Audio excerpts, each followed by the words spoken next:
Nhỏ không kì.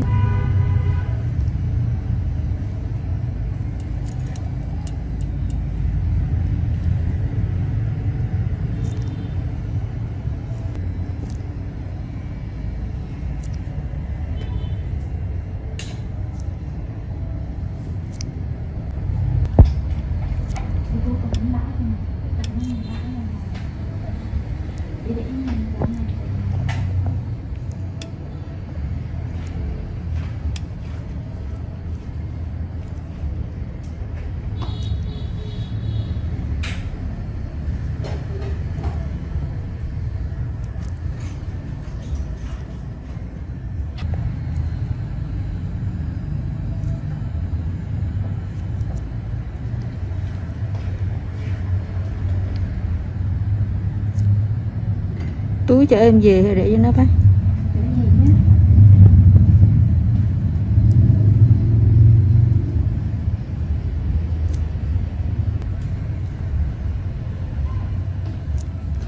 Túi này các bạn ở nhà hả?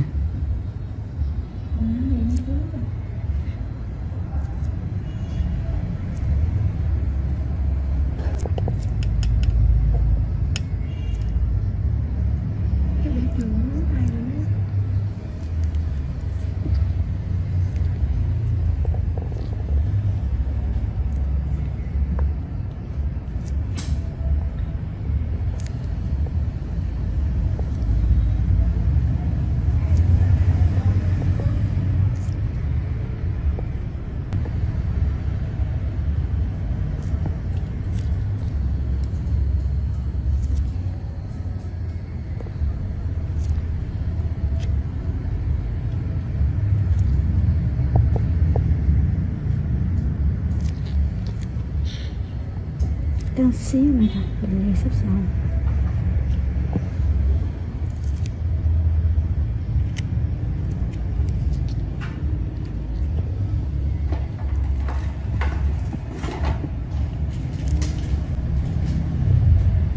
Với bảo hiểm á.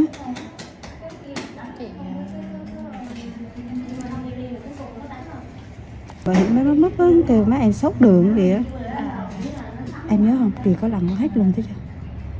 Mà sự lòng dài dễ sợ luôn. Như cái lần của chị đường chỉ một lần. Không, đường còn hơn trong một lần rồi. Đường sẽ mấy lần. Nhìn vô cái lâm là biết. Nhưng mà cái máy mình xịn đó em.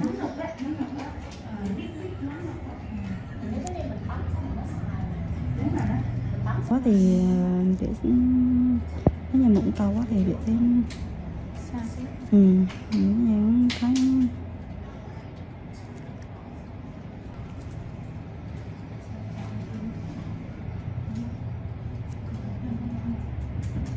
chị nói bữa trước dắt mình cô xuống làm bốc đùi đúng không? Dạ đúng rồi.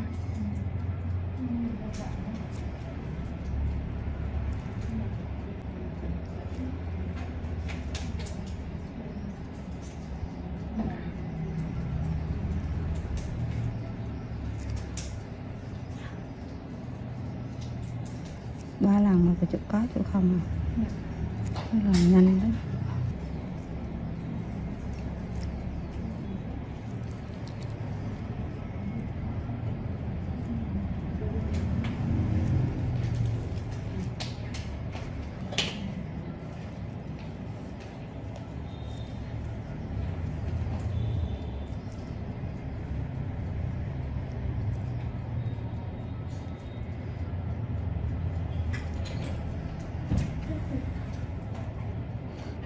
Cái quả cho tiệm cây nó nổi tiếng.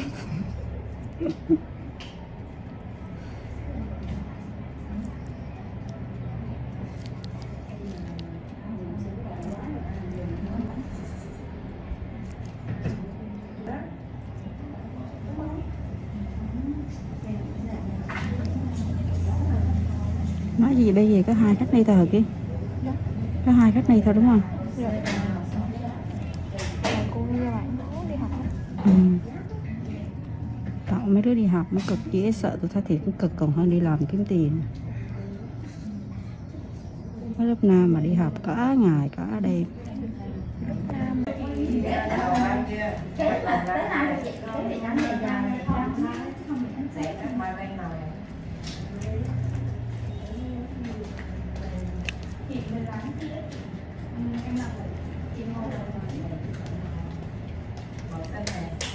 Ủa có phải chị hạng 2 khách 2 giờ không em? Không phải à?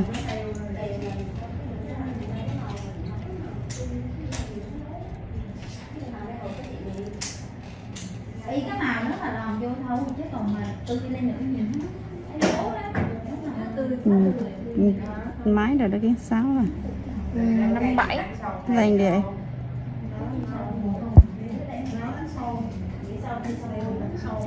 là đẹp rồi đánh nữa. Tiên đồ, tiên đẹp không tiên.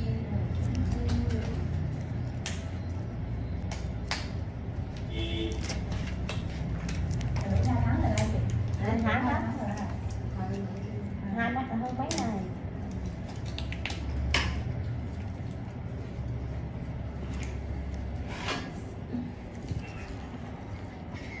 Bác chiều nay có 1:30 có chị nó tới dặm môi dặm mày nghe. 1:30 có chị tới dặm môi dặm mày. Lâu nhiều quá phải đi quách hết.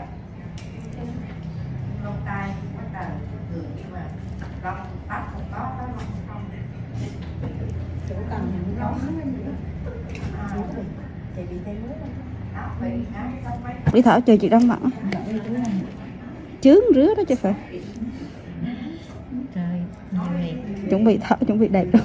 Trạng gì? Thảo chuẩn bị đẹp. Vì đây. Vì... Không. Đẹp. Vì...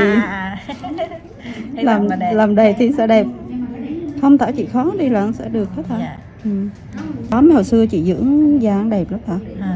Ra xăng không diễn nè. Đúng rồi, bởi vì chị làm mà đây chị mang đồ cho nó sáng sủa kìa. Thành ra ví dụ Tức như là Thảo ở nhà là cái hồi Thảo trước giờ đang cái gì chạy chữ lên trắng này tức là không, cũng có cái vốn mình rồi chứ, không phải. Trừ thì nói chung là giữ Thảo gia Thảo á, là Thảo giữ mình sẽ thấy sức có thể cho em. Công việc của em là chịu khó chút.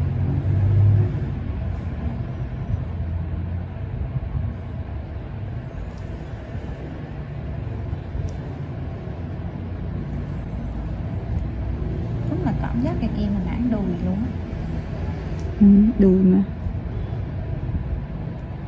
Both flat six engines, the 2022 Porsche 911 is a nearly flawless sports car, and it's an obvious editor's choice winner. Apart from being too expensive for most enthusiasts, Porsche's iconic 2+2-seater is as immersive as it is versatile. Along with the aforementioned flat six, which produces a distinctive snarl and makes between 379 and 473 horsepower, we reviewed the higher-powered GT3 and turbo variants separately. The lineup offers a quick-shifting dual-clutch automatic or a manual transmission and rear or all-wheel drive. The latter ensures its incredible performance can be enjoyed in all 4 seasons. The 911 comes in coupe, cabriolet, reed, convertible, or quasi-convertible Targa body styles. The beauty of the 911 is that its athleticism doesn't diminish its livability. Its ride is surprisingly civil considering its cornering limits and race car-like steering feel.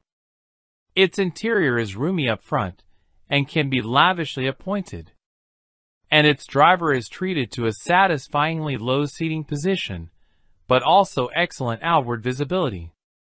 What's new for 2022?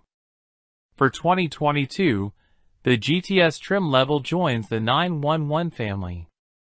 Along with a 473 horsepower version of the lineup's ubiquitous twin-turbo flat six, it's available with an 8-speed automatic or 7-speed manual transmission and rear or all-wheel drive. The GTS is offered in all 3 body styles too. Its most notable features include a specially tuned suspension as well as 20-inch front and 21-inch rear wheels with black center locks as seen on the 911 Turbo. Likewise, the GTS inherits larger iron brake rotors from the top-tier Turbo.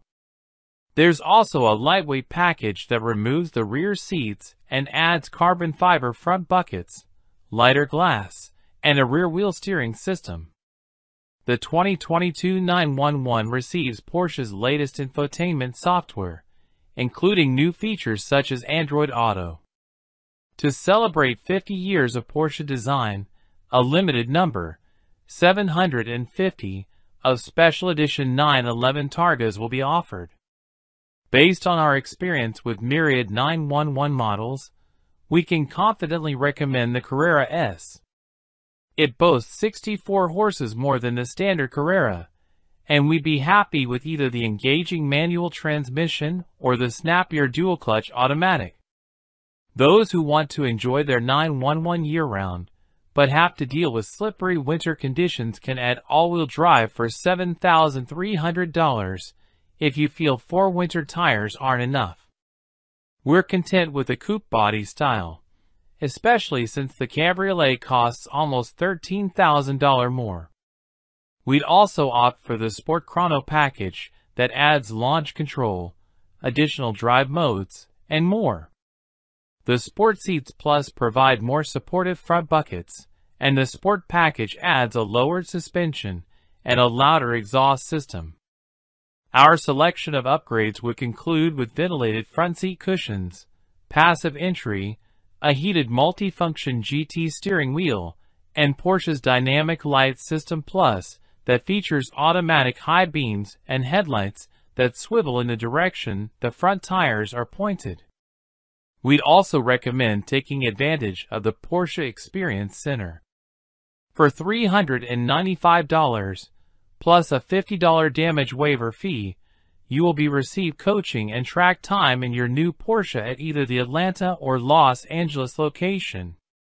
If you don't live in those areas, you can travel and book time in one of Porsche's vehicles instead. Prices for those experiences range from as low as $400 to as high as $900 depending on location and model, engine, transmission, and performance. Mounted in the rear of the 911 is a twin-turbo 3.0-liter flat six-cylinder engine. The base Carrera has 379 horsepower, the S pumps out 443 ponies, and the GTS generates 473 horses.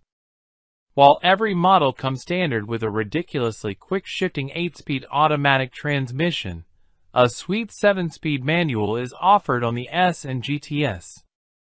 The Coupe and Cabriolet have standard rear-wheel drive, but they can be fitted with all-wheel drive for four-season, high-performance driving.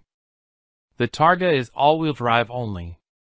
We've tested the base Carrera as well as several variations of the more powerful Carrera S, which proved its prowess at the racetrack and its incredible traction in adverse weather conditions. No matter the application, every 911 has astonishing acceleration, especially when the gleefully good launch control is utilized. At our test track, the GTS model bolted to 60 miles per hour in just 2.8 seconds when equipped with the 8-speed automatic. With the 7-speed manual, the 911 GTS delivered a slightly slower 3.2-second result in the same test. Porsche's optional sport exhaust system also helps enhance the experience by providing a fuller engine note. Best of all, the 911 is as comfortable as ever, and also better to drive. Its steering is communicative and brilliantly direct, and the coupe and convertible have increased cornering grip and stability. The ride quality is surprisingly supple too, despite the 911's amazing body control, which allow drivers to seamlessly switch between relaxed and spirited romps. Fuel economy and real-world MPG. With EPA ratings of 18 miles per gallon city and 25 highway, the Carrera S with a manual transmission is the most fuel-efficient 911. However, other 911 models' fuel economy estimates don't drop much farther from those figures. On our 75 miles per hour highway route, a Carrera and Carrera S, both equipped with automatics, earned impressive results of 33 and 30 miles per gallon, respectively. For more information about the 911's fuel economy, visit the EPA's website. Interior, comfort, and cargo. The 911's interior continues to look sophisticated rather than complicated, with a mix of buttons, knobs, and touchscreen controls, and, for the first time ever, a large center cup holder. The gauge cluster also deviates from history, ditching the mainly analog instruments for mostly digital ones. While these screens have some user experience issues and can be blocked by the steering wheel, the central tachometer still uses a physical needle that follows the engine's revs towards its heavenly 7,400 RPM redline. The 911's low-slung driving position and supportive front seats are fantastic, and the steering wheel has a wide range of adjustment. We only wish Porsche used less piano black trim on the center console, provided more interior cubby storage, and gave this icon of a car a grander shifter than the stubby flipper that comes on automatic equipped models. Although the 911 continues to offer seating for up to 4 in theory, the tiny back seats remain as hostile to adults as they were when 911s first hit the road in the mid-1960s. Infotainment and connectivity. Every 911 is outfitted with a 10.9-inch touchscreen integrated into the middle of the dashboard. In addition to voice commands and buttons on the steering wheel, the center screen also features rotary push-button controls on the console. The infotainment system supports a Wi-Fi hotspot, wireless Apple CarPlay, and wired Android Auto. Porsche does provide 2 high-end surround sound systems that include a 12-speaker Bose unit and a 13-speaker Burmester stereo. Safety and driver assistance features. The 911 is available with myriad driver assistance technologies, including desirable options such as automatic high beams, blind spot monitoring, and even night vision. For more information about the 911's crash test results, visit the National Highway Traffic Safety Administration, NHTSA, and Insurance Institute for Highway Safety, IHS, websites. Key safety features include standard forward collision warning and automated emergency braking, available lane departure warning and lane keeping assist, available adaptive cruise control, warranty and maintenance coverage. Porsche's warranty coverage is standard for the segment, with a first maintenance visit covered free of charge. However, rivals such as the Jaguar F-Type offer more value by covering maintenance for up to 5 years. Limited warranty covers 4 years or 50,000 miles. Powertrain warranty covers 4 years or 50,000 miles. Complimentary maintenance is covered for 1 year or 10,000 miles. Hello, welcome to NT Car Reviews channel. 2022 BMW X3 xDrive 30i. Apparently Goldauction is German for Goldilocks, but you could do worse than new 2022 BMW X3. It's roomier than the small, sporty X1, but not as large or expensive as the X5. There's a reason X3s are the best-selling BMW. In some years, they're not just the best-selling SUV, but these bad boys have also been known to outsell the ever-popular 3 Series sedans. We spent a year in the X5, and were suitably impressed by its 3.0-liter turbocharged 6-cylinder and technology offerings. The X3 has the smaller engine and most of the tech. Can it deliver similar results? What did we get? We got a 2022 BMW X3 xDrive 30i 5-seater SUV with a starting MSRP of $45,700. In BMW speak, xDrive means all-wheel drive, AWD, which bumps up the overall cost from the base xDrive 30i model. The 30i references the entry-level engine. In this case, that engine is a 2.0-liter turbocharged 4-cylinder, 248 horsepower, 258 lb-ft of torque. The EPA says it's good for 24 miles per gallon combined, 21 city/28 highway. Between us, I started daydreaming after typing AWD. I've wanted to learn to snowboard ever since fracturing multiple bones last time I hit the slopes in high school, and I can't wait to drive this X3 to the mountains. Standard equipment highlights include an 8-speed automatic transmission, stability and traction control, Apple CarPlay and Android Auto compatibility, iDrive 7.0 with voice controls, a power tailgate, a rearview camera, and LED headlights. It also has a long list of driver assistance features such as forward collision, lane departure, and blind spot warning systems.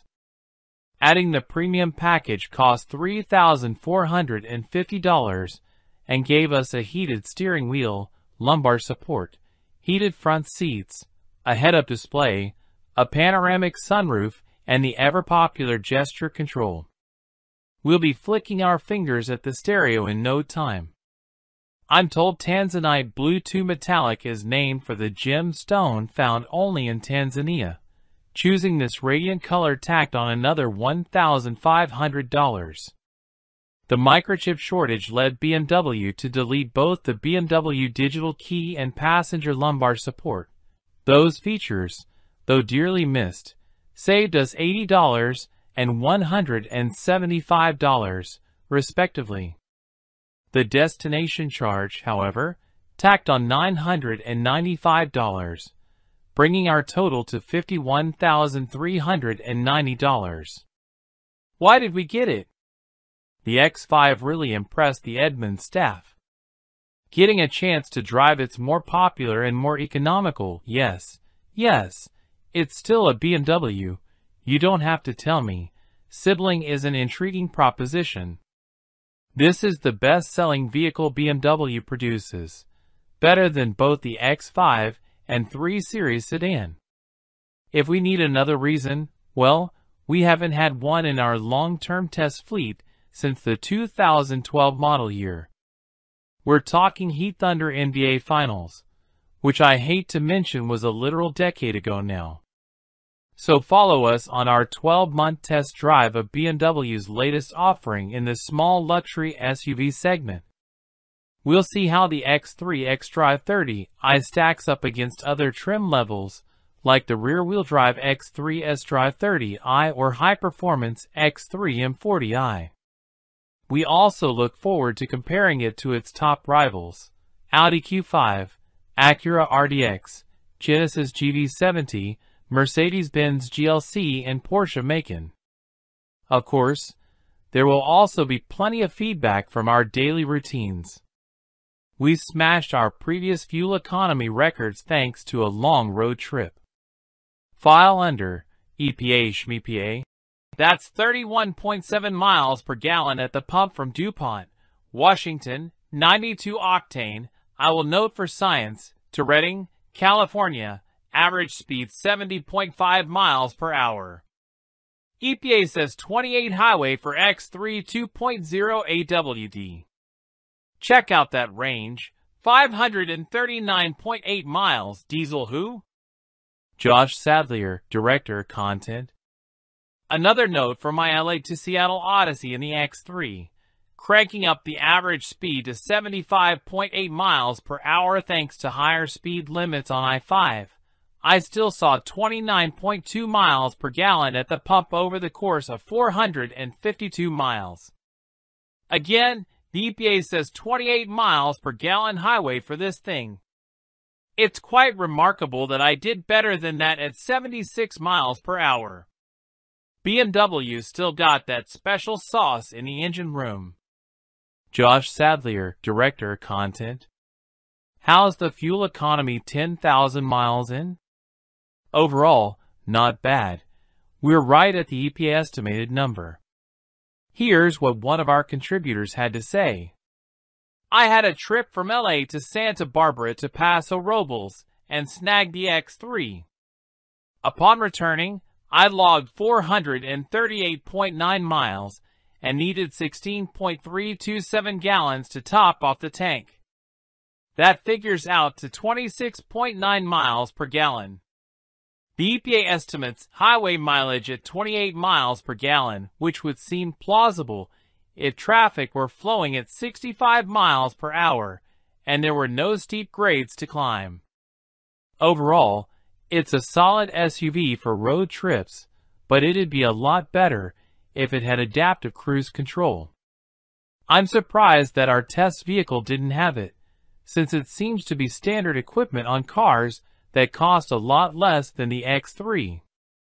Mark Takahashi, Senior Reviews Editor. 2022 BMW X3 xDrive 30i, Maintenance. We'll keep you posted on our X3's maintenance, from the routine to the not-so-routine. Maintenance Summary. Total routine maintenance costs. Additional maintenance costs. Warranty repairs. Non-warranty repairs. Scheduled dealer visits 1. Unscheduled dealer visits. Days out of service 0. Breakdown stranding driver. Total body repair costs.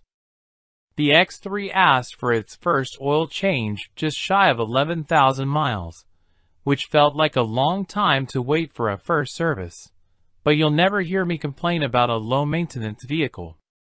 A quick trip to Valley BMW in the Central Valley of California took care of the job, which included the oil change, an inspection and a standard scope service, which is just a fancy way to say diagnostic check which also kinda sounds like an inspection to me.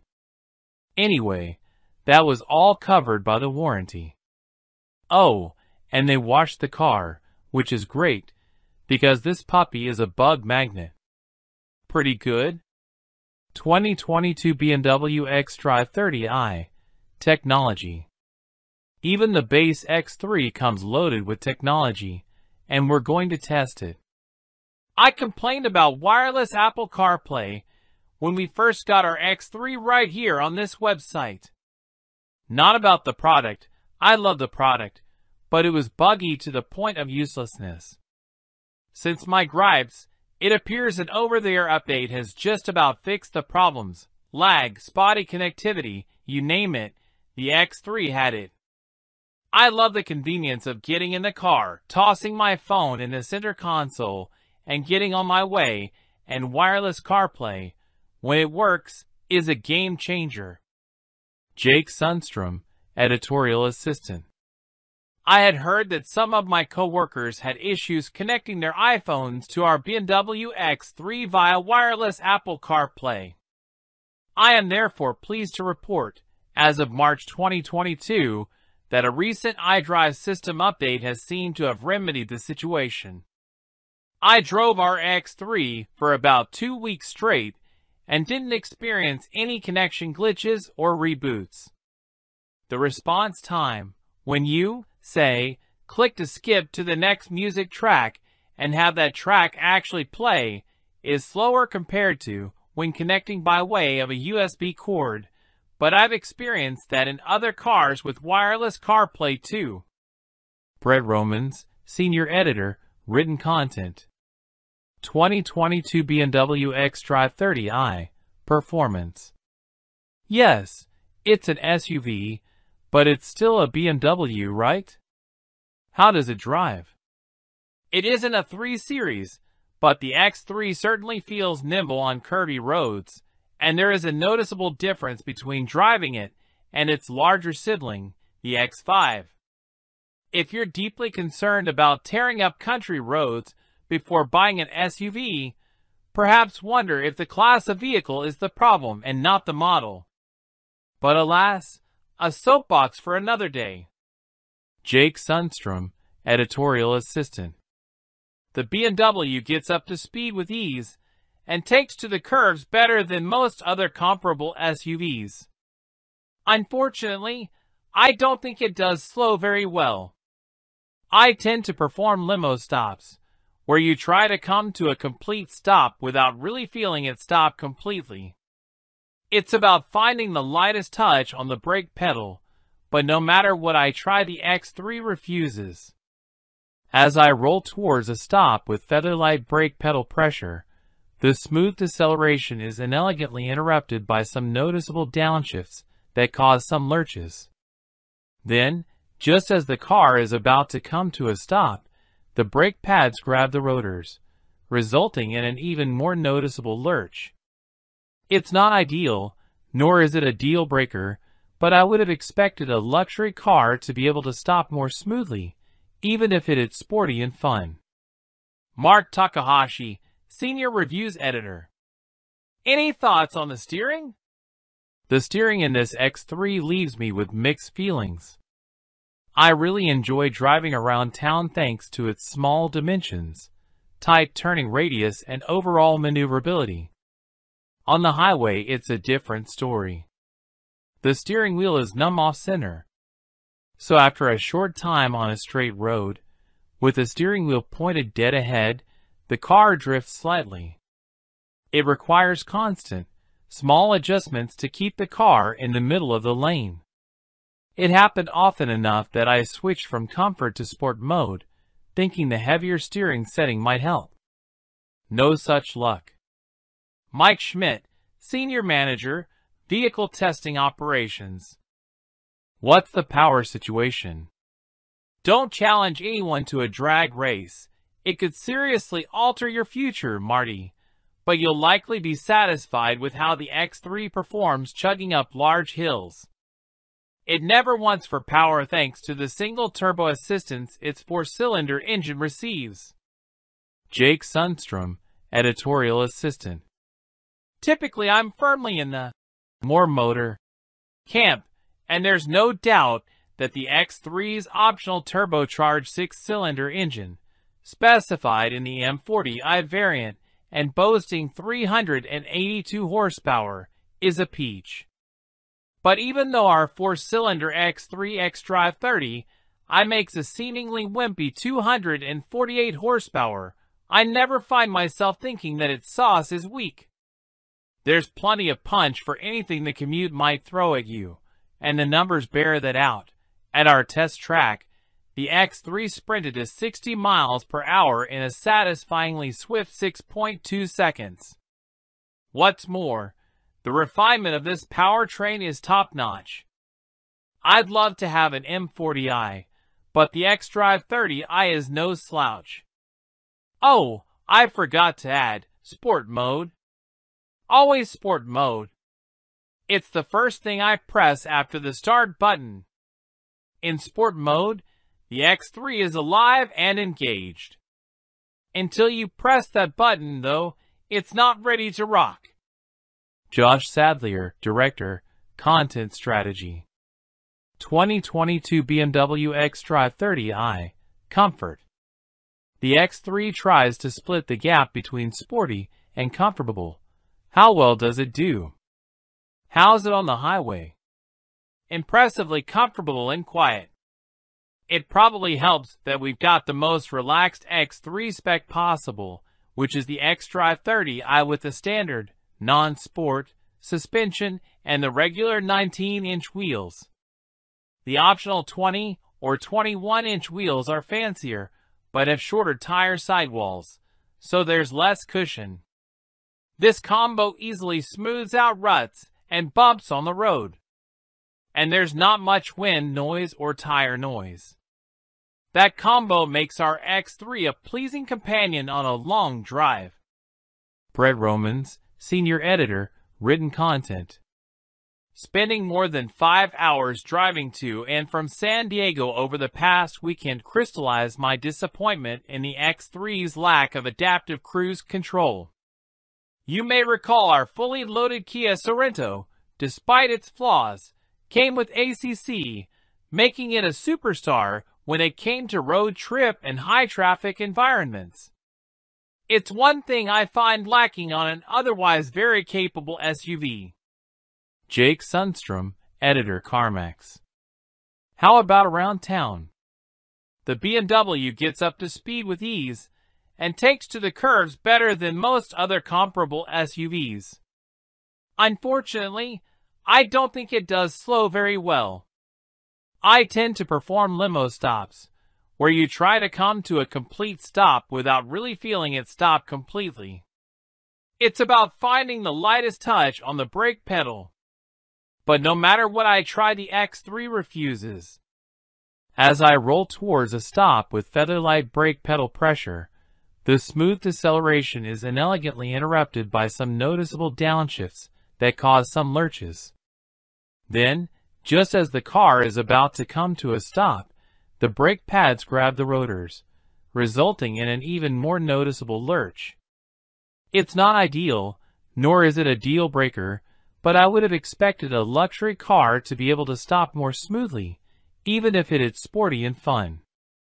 Mark Takahashi, Senior Reviews Editor. What about the front seats? You know, I'm a little underwhelmed. They're fine, but I found myself fiddling with the seats adjustments more than I thought I would. The seat isn't lacking for anything. Our test X3 has the upgraded 4-way lumbar too, but I just can't seem to dial in a driving position I really love. Ultimately, I feel like I'm just sitting on a chair rather than being fully supported by something great. Brett Romans, Senior Editor, Written Content. Okay, but is the X3 too focused on comfort? BMW's been accused of turning its back on its traditional enthusiast clientele for many years now, but the X3 is one vehicle whose comfort-biased dynamics seem just right to me. There's a lot of suspension travel in this rig. Big dips and speed bumps really get it bouncing around, and no shortage of body roll either. But honestly, how many people really want flat cornering and a stiff ride in a luxury SUV? You get one of these to cruise around the city without a care, and that's exactly how I felt driving the X3 on LA's patchy pavement. Carefree. To be fair, the few times I did probe the X3's cornering potential, I found it to be decently athletic. But most folks will simply enjoy the X3's smooth and supple ride. I bet BMW sells a lot of these for precisely that reason. Josh Sadlier, Director, Content Strategy. Any neat features we should know about? The My BMW app lets you connect your phone to your car, giving you the chance to do things like lock the doors, check the fuel level, and, it claims, ventilate the vehicle. You'll note it doesn't say precondition the vehicle. Can you feel smug Tesla owners clutching their keyboards a little tighter? That's because all it appears to do is run the fans in the vehicle, which is awesome if you want to feel a bunch of hot air blown around your cabin on a 110-degree day. Alternatively, you could just drive just about anywhere in the continental United States during summer right now to try that feature for free. Jake Sundstrom, Editorial Assistant. Hello, welcome to NT Car Reviews channel. 2022 Rivian R1T. It's been 4 years since Rivian, an all-new electric vehicle startup, first showed us a truck we never knew we needed and opened its pre-order books. And at long last, the wait, for some at least, is finally over. The Rivian R1T is the first to arrive to market, leading a new wave of modern electric pickup trucks from the factories of Ford, Chevrolet, Hummer, and, maybe, eventually Tesla. As a company formed in this modern tech age, Rivian isn't like traditional vehicle manufacturers, and it shows in the design of the R1T.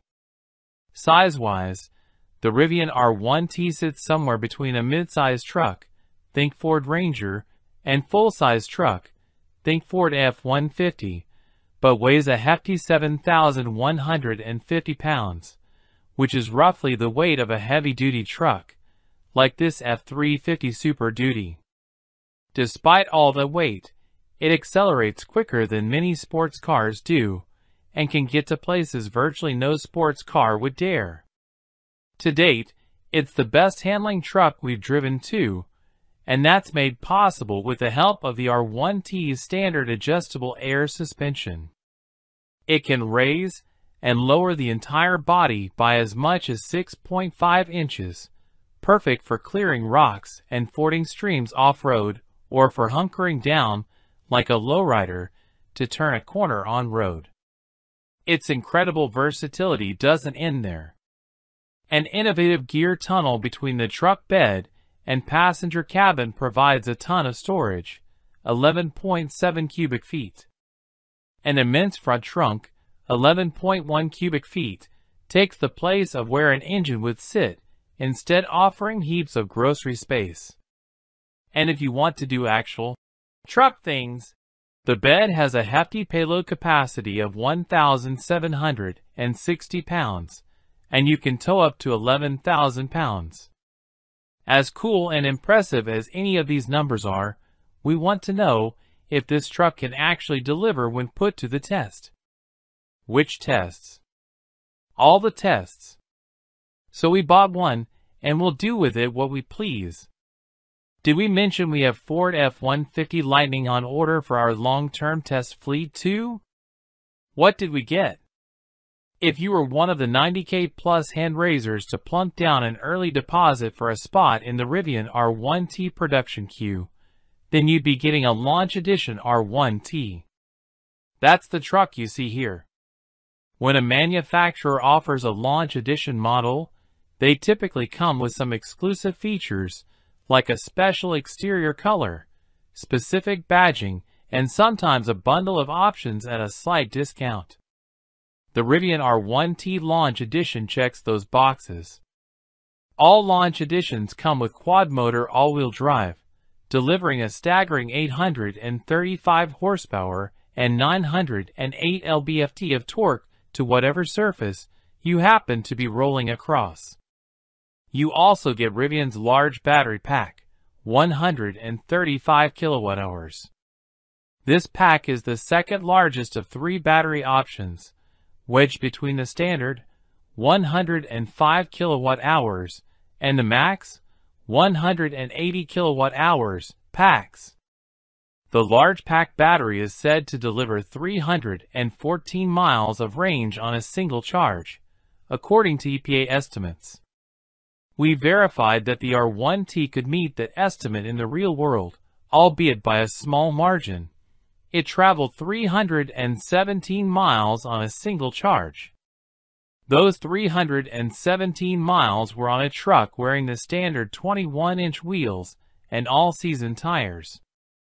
With the Launch Edition, we were able to select upgraded wheels and tires at no additional cost, but doing so would cost us some range, theoretically. We went with the 20-inch wheels and chunkier, off-road-oriented all-terrain tires, which Rivian estimates would reduce our total range by 40 miles. If we had chosen to upsize to the larger 22-inch wheels with all-season tires instead, our range penalty would only be 21 miles. The Launch Edition also comes standard with the Adventure package. This spruces up the interior with heated and cooled perforated vegan leather seats, beautiful natural grained ashwood trim, and a premium audio system by Meridian, replete with an uber-cool removable Bluetooth speaker that recharges when stowed in the center console. Further, the package includes Rivian's Gear Guard, which turns the truck's surround view parking cameras into security cameras and provides a locking security cable to thread through any loose valuables in the bed or mounted on the roof rack, if you have one. If we're feeling paranoid, we can have the truck send us activity alerts on our phones and review recorded footage, CSI style. Perhaps we'll finally be able to put a face to those darn car detailing solicitors. Other included features worth mentioning are a full suite of advanced driver aids with things such as adaptive cruise control, lane keeping, blind spot warning, etc., as well as an onboard automatic air compressor for airing up your tires whenever and wherever you feel like it. The final touches of our Launch Edition truck come in the form of that unique interior badging, which is actually pretty discreet and tasteful, and an exclusive Launch green paint. This green is on the paler side, with a bit of brown mixed in. Although it's not quite as striking as the darker and deeper forest green on the R1T color swatch, we still dig it. If we had to call our green something more descriptive, we might go with oxidized guacamole. The only options we checked outside of our prefix $73,000 Launch Edition were the reinforced underbody shield, $2,000, and the all-weather floor mats, $175. This brought our grand total, before taxes, licensing fees, and federal incentives, to $76,250, including $1,075 destination. If you happen to miss the headline, Rivian raised prices earlier this year. So if you're thinking you'd want to spec out a truck just like ours, it will, unfortunately, cost quite a bit more. Here's a quick breakdown of our truck using today's pricing structure. Our R1T Adventure package, $73,000. Quad motor AWD, $6,000. Dual motor AWD is now the new base offering. Large pack, battery $6,000, required for any quad motor truck. Forest green, $1,750. Any color other than LA silver is extra. Oxidized guacamole unavailable. 20-inch wheels with all-terrain tires, $2,500. Reinforced underbody shield, $2,000. Power tonneau cover, $3,000. all-weather floor mats, $200, yup, even these went up in price. Destination, $1,075. Total estimated price, $95,525. Since we ordered our Rivian R1T, prices have gone up roughly 25%. For launch edition owners looking to make a quick buck, that's a pretty decent return if they decide to offload to the highest bidder. We, on the other hand, don't have any plans on selling anytime soon. Why did we get it? The list of reasons why you wouldn't get a Rivian R1T is probably a lot easier to compile. It's kind of expensive, especially after the price hike in early 2022. It's a larger vehicle if you don't have a lot of space to park, and it's the first vehicle from an all-new, untested company. Those things aside, how in the world could we pass up owning something so frickin' cool? Could you? Real-world fuel economy. With electricity being so cheap compared to gas prices, especially now, it's easy to gloss over the efficiency of an electric vehicle. To date, the Rivian R1T is the least efficient EV we've tested, at least until the Hummer EV arrives, using double the amount of battery juice to travel 100 miles as a Tesla Model 3. That's not so surprising considering how much it weighs, the fact that it has 4 electric motors to feed, and that it's shaped, well, like a truck. Here, we'll be tracking just how much electricity our R1T consumes on average, and then translate that into a language we all can hopefully understand a bit more clearly. Amperic drain sounds scary. What is it, and how does it apply to the Rivian R1T? Battery Drain Test Part 1. We started noticing our Rivian R1T had a lower state of charge when we came out to it in the morning than we left it overnight. This can happen with all electric vehicles in small quantities, especially when left parked for long periods of time. We were noticing it in larger than expected quantities after leaving it parked for just one night. So, we decided to put this battery drain, sometimes called vampiric drain, to the test. After leaving the R1T parked, and presumably very lonely, for 6 days we checked back in on our $75,000 truck. So, the truck dropped from a 71% state of charge all the way down to 51% after sitting idle for 6 days. Electric vehicles like the R1T are, of course, not exactly just sitting. They're running copious software to manage the battery and various systems to keep the truck functional, sort of like leaving your computer on sleep mode rather than shutting it all the way off. Of course, you have the option to power your computer down. You can't do that with your truck. Rivian released a software update, 2022.27.02, that may address some of the battery drain issues, so we plan to perform this experiment again and will note any performance improvements. For now, we'll keep an eye on our state of charge both before and after getting out of the vehicle for the night. Battery Drain Test Part 2. See Part 1 above. Shortly after we performed our static battery drain test, where we left our Rivian R1T alone for 6 days straight to see how much juice we'd lose, Rivian sent out an over-the-air software update that was supposed to help mitigate that issue. So we decided to perform the same test again to see if anything improved with a fresh batch of code. We left the R1T parked for another lonely stretch, this time 7 days, before checking back in. So, this time around, the truck dropped from a 70% state of charge down to 54% after sitting idle for 7 days. If you compare this to the results of the previous test, the drain on the battery has actually decreased, as Rivian said it would. In the first test, we lost 20% of our battery charge over 6 days, compared to just 16% over 7 days in this test. so our drain per day has gone from about 3.3% to about 2.3%. We plan to perform this test with a few of the other EVs we own, and will compare those results. An inefficient electric vehicle can create a unique set of hassles, senior video producer Doug Tyler found. This has been an experiment for me to see if an EV is doable for an apartment dweller with no home charger. There are lots of chargers nearby.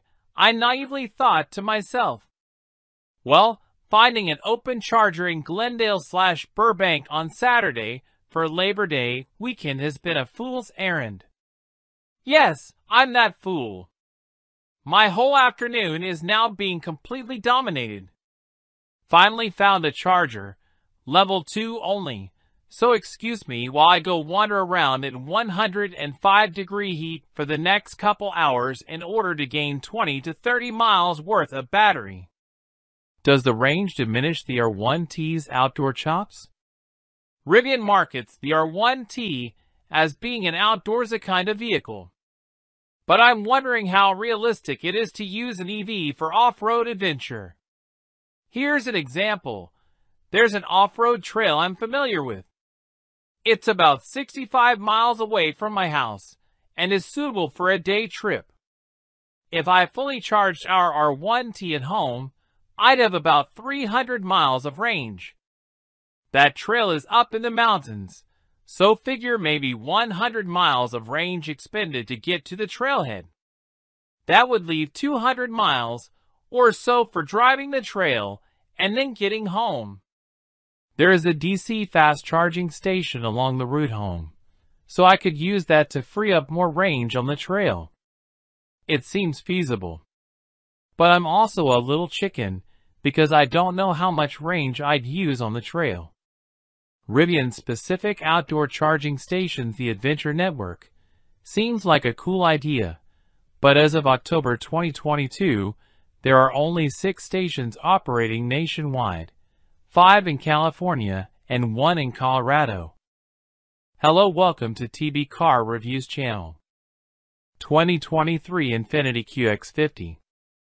The 2023 Infiniti QX50 struggles against its luxury-grade classmates despite pleasant looks and stylish interior. Infiniti's compact SUV is compromised by a lackluster complex, variable compression turbocharged 4-cylinder, which fails to deliver the promised advantages in fuel economy or performance.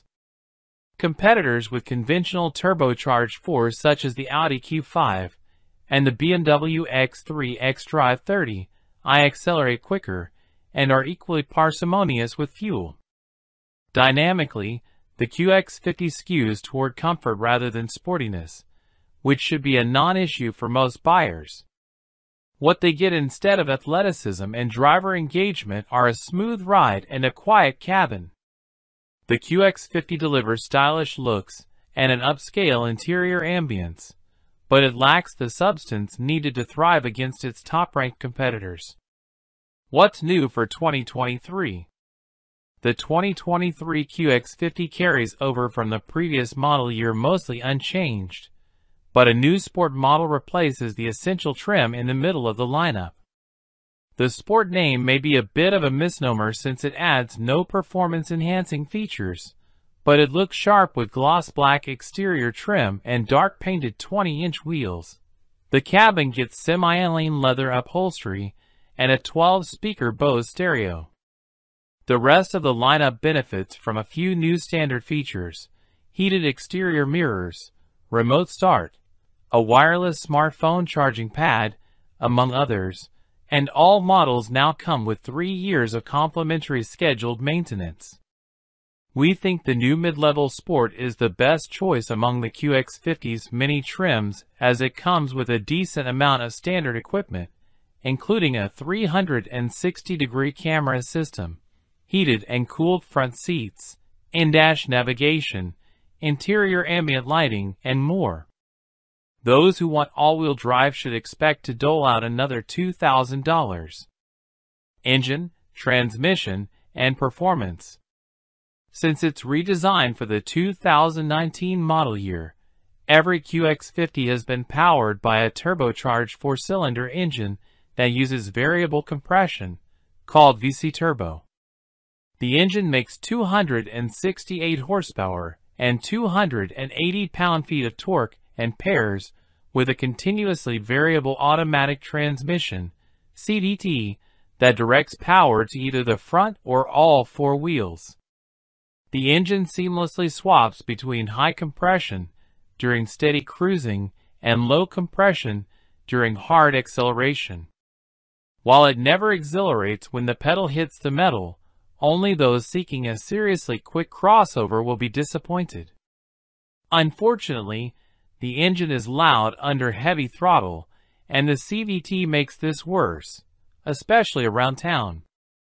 The Infiniti prioritizes comfort and luxury, with a compliant ride that is composed on rough roads and smooth on the highway. While the steering wheel provides little communication with the road surface, it has accurate reactions and light effort. Unfortunately, the Infiniti's soft brake pedal operates inconsistently. This leads to more than one shoddy stop in rush hour traffic, where the QX50's nose dives forward under heavy braking. Still, it only needed a competitive 164 feet to stop from 70 miles per hour in our emergency braking test. Fuel economy and real-world MPG.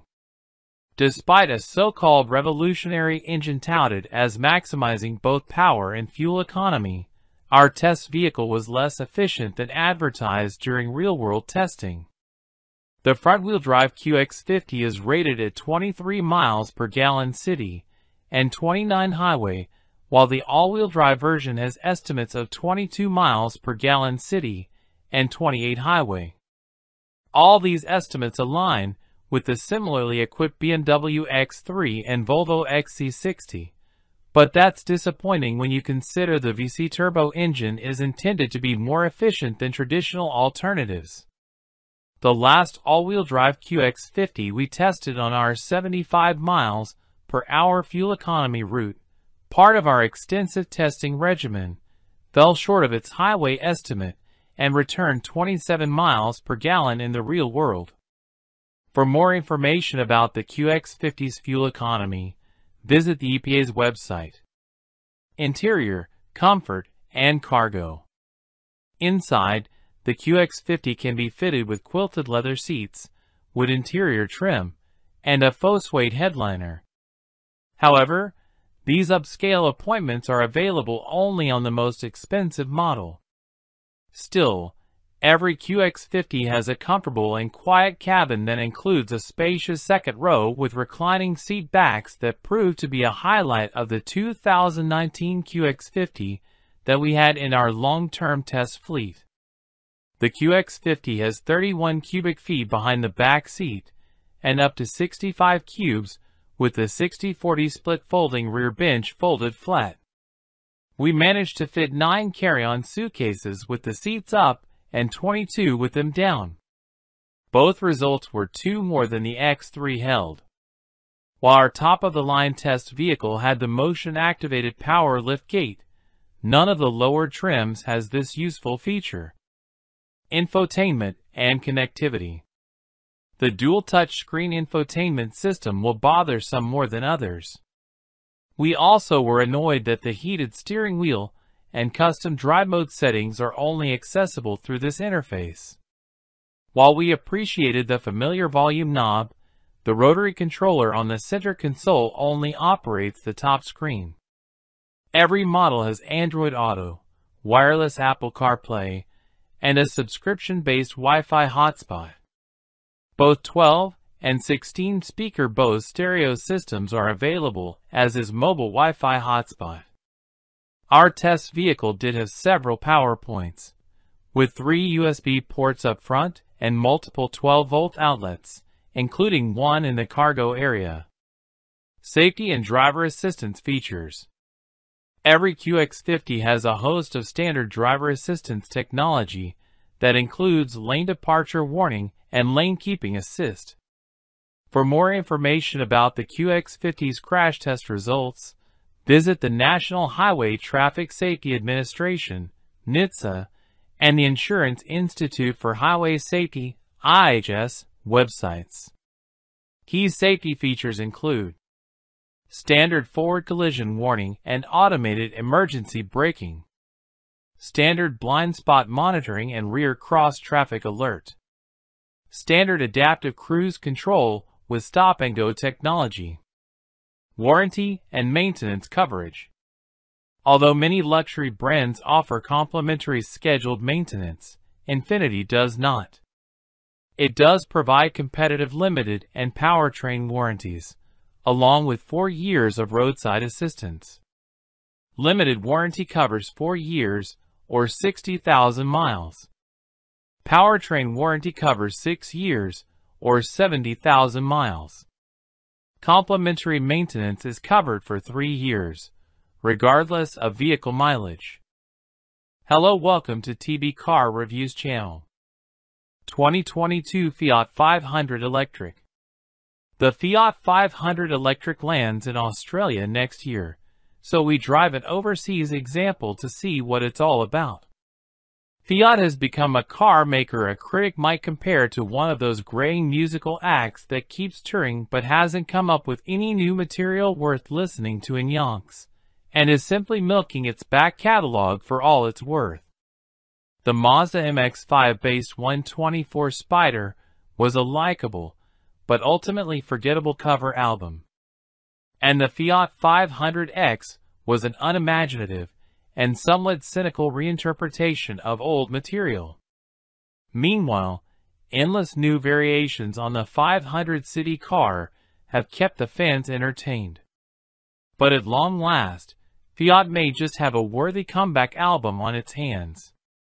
Sure, the all-new, all-electric 500 has a familiar name and, from a distance, looks familiar, but don't let that fool you. The material here is truly fresh and original, and very current indeed. Let's be clear about the name first. This new car is simply called the Fiat 500. The second zero of the badge has a dash in it to make it look like an E, but Fiat never actually calls the car the 500e. It does sometimes call it the new 500 or 500 Electric to avoid confusion, but nowhere does it say electric on the car. But who knows, Fiat Australia might decide to adopt the E as a local differentiation. While Australian specifications and pricing are yet to be confirmed, in Europe, where we are testing it, the 500 offers a choice of 2 battery capacities. The smaller pack comes with a weaker electric motor and is available in the traditional hardtop hatch, while the 500C, with its retractable fabric roof, is only available with the bigger battery. There is also a choice of 4 trim levels. Entry-level action is quite basic and always comes with a smaller battery. Red is a slight step up and offers a choice of the 2 batteries. Icon comes with a 42 kilowatt-hour pack only and has a reasonable amount of standard equipment. La Prima is similar to a fully loaded Icon. We'd expect Australian cars to have only the larger 42 kilowatt-hours, and Icon offers a good balance of features and value. The confusing naming disguises the fact that this 500 is a completely new car. You could be forgiven for thinking it's a re-engineered version of the existing car, but when you park it next to an older one, it becomes abundantly clear that cannot be the case. The new car's size and proportions are just distinct enough that this can only be a new car. Fiat is now part of Stellantis, of course, and most if not all of that group's future EVs will use the CMP platform developed by PSA, which can accommodate petrol and diesel engines, hybrid powertrains, and full EV tech. However, the 500 project began before the merger of Fiat Chrysler Automobiles and PSA, and it rides on a bespoke EV skateboard platform. Mechanically, it's a relatively unadventurous recipe, using McPherson struts for the front suspension and a torsion beam axle at the rear, as is the norm for a small front-drive car. Not going with rear-wheel drive might seem like a missed opportunity given both the 500's history and the way the mass EV market is developing technically, but the traction benefits of RWD are limited in low-powered compact cars like this. The drive battery under the floor has a capacity of 42.0 kilowatt-hours in most versions, including the car we're testing here. Of that, 37.3 kilowatt-hours is usable, giving a WLTP range of 320 kilometers. The smaller battery has just 21.3 kilowatt-hours of usable capacity, good for 190 kilometers. That base version comes with peak power of just 70 kilowatts, while other new 500s have 87 kilowatts. For a small car, the Fiat is heavy on account of its 295 kilograms battery pack. Its 1,365 kilograms curb weight dulls its performance somewhat, but it still managed to hit 100 kilometers per hour from rest in just 8.1 seconds. The 500 has 3 driving modes: Normal, Range and Sherpa. Normal has only slight regen, equivalent to engine braking in a petrol car. Range dulls the initial accelerator response and boosts the regen quite significantly but stops short of one-pedal driving. And Sherpa is like Range, but turns off the climate control and limits you to 80 kilometers per hour. City cars are generally not known for their engaging handling. Simple suspension layouts, modest limits of grip, and generally conservative wheel geometries, intended to promote stability rather than boost agility, see to that.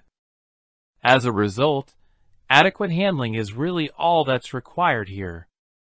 To our great delight, however, the 500 does a lot more than that. Our test car came on optional 17-inch wheels shod with 205/45 Continental EcoContact 6 tires. That's a pretty meaty tire section for a car of this size, and, as a result, the 500 develops more than decent grip and traction, which is something cheaper EVs can struggle with as their more rudimentary traction control systems fail to contain the instant torque. Other versions of the 500 come on 195 or 185 section tires, so might behave differently. The car's suspension is quite stiff and allows very little roll through corners, so although the light steering transmits no tactile road feel, you can be confident in placing the Fiat when going through corners at speed. In fact, it often feels like you don't need to slow down for corners at all. Just aim the car in and hang on, while the agility afforded by the short wheelbase ensures the chassis obeys your instruction in a way that is a bit reminiscent of an original Mini. Ride and handling remain a compromise, but it's one that Fiat has struck reasonably well with the electric 500. As well as good stability on the freeway, it offers longer distance comfort and refinement, although its EV range will dictate how long you can cruise. Speaking of range, Fiat 500's claimed 320 kilometers was made to look optimistic during our testing, to say the least. With some motorway usage, 225 kilometers proved to be a more realistic estimation of available range during test driving in admittedly fairly cold weather. If you stay within the city, and if the weather's ideal while you're doing it, you might eke out 260 kilometers.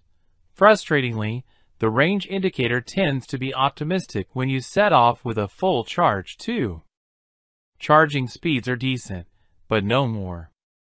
The smaller battery tops out at 50 kilowatts, while the bigger battery can charge at 85 kilowatts, which means that a 0 to 80% charge takes 35 minutes.